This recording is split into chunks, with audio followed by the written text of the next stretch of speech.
So we're going to hear from Stefanie Bode now. She's from Germany. She graduated as a psychologist and got trained and worked as a behavioural psychotherapist in the clinical field and in industry. She's currently writing a master thesis in political science on international norms on so-called surrogate motherhood in Europe. She's actively fighting for the abolition of prostitution before she joined WHRC as the German country contact in 2020, and is going to talk to us today about the latest moves to try to regulate surrogacy, in most cases so-called altruistic surrogacy on a global level. So thank you so much, Stefanie, and over to you. So I'm going to talk about the rising problem of surrogacy, and also about how the UN is on its way to becoming a collaborator for this crime against women and children. And this is all being done under the guise of the protection of children. Please imagine quotation marks every time I'm saying surrogacy. So as feminists, we reject the idea that women can lease their bodies for a pregnancy and that women can consent to the trafficking of their babies, no matter if this practice has the label of altruistic or commercial surrogacy. It's always harmful. It harms our health, it exploits our bodies, it's dependent on global inequality and makes them worse. It violates our dignity and our physical integrity and many others of our basic human rights. It is a form of slavery of women and children, and obviously it's a form of violence against women and children. It makes babies into commodities. It's very, very cruel and inhumane to babies and women to separate a baby from its mother. It violates the UN Convention on the Rights of the Child, which is the most ratified convention in the world, and many other human rights treaties as well. So we want to stop the practice worldwide. And this is also what the Declaration on Women's Sex-Based Rights is saying. Everything else is whitewashing of a highly abusive practice. I explain here some means how the practice is being normalized and institutionalized. So around 10 years ago, some academics and lawyers who were involved before in the area of inter-country adoption started to claim that we need to create an international agreement that regulates surrogacy. And they had something in mind similar to the Convention on Inter-Country Adoption. But they didn't mean a convention, or they don't mean a convention that says it should be stopped or that condemns this practice, but a convention that delivers concepts of surrogacy being done in a good way. So they think about a convention that is neutral towards this practice. But being neutral allows the industry to become even more established and normalized. The mindset behind this group is this: surrogacy can be done in a way that doesn't break the rights of the child, that doesn't harm children. Women's rights can be separated from the rights of newborn babies, and sometimes could even contradict the rights of children. And the thought behind it is always surrogacy can be done in a clean and nice way.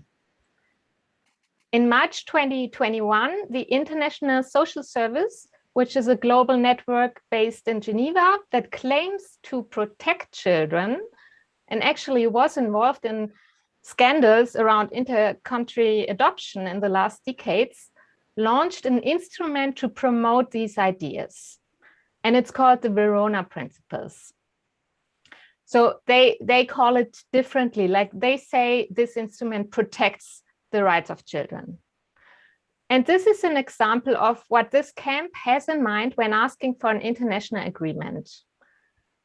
So the Verona Principles claim to approach the issue from the perspective of the child, which is already an unrealistic presumption, as I think. The authors have close ties to and had consultations with the UN Committee on the Rights of the Child, which is a group of experts who monitor the implementation of the UN Convention on the Rights of the Child. They have close ties to the intergovernmental organization, the Hague Conference on Private International Law, which is also involved in creating such an international agreement. They have close ties to UNICEF and to the UN Special Rapporteur on the sale and sexual exploitation of children. Actually, the last one was one of the driving forces behind these Verona Principles. And this group embraces the view that this practice is not exploitative and not against the human rights of children if done in a specific way. So if not done in exchange of too much money, a little bit money is okay, but then it always depends on how the money is declared and when it's paid.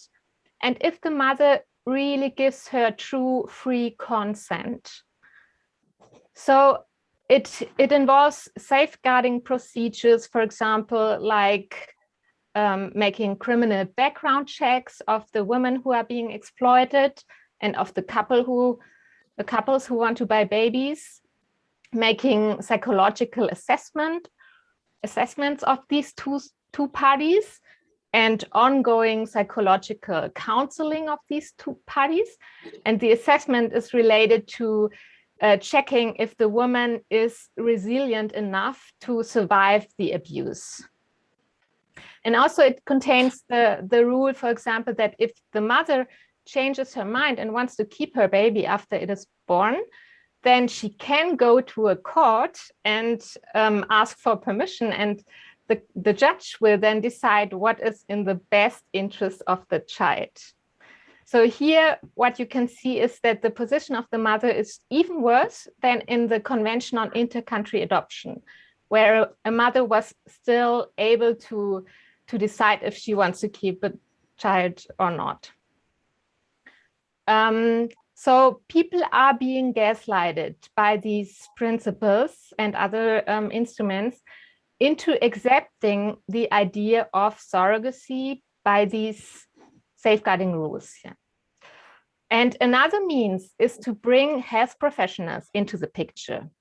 For example, in Belgian fertility clinics, women being abused as altruistic surrogates are supported by a psychologist who talks to them. Having a psychologist holding your hand while you are being abused doesn't make the abuse any better. In fact, I think it even makes the system worse. It whitewashes it. It makes the gaslighting for the women involved even stronger. And psychologists, and as in the case of Israel, social workers are made into fulfillment agents. The medical profession and organizations around it, like fertility clinics or medical associations, are the ones globally pushing this practice forward. Recently, a female doctor from a Belgian fertility clinic gave an information session to members of the European Parliament.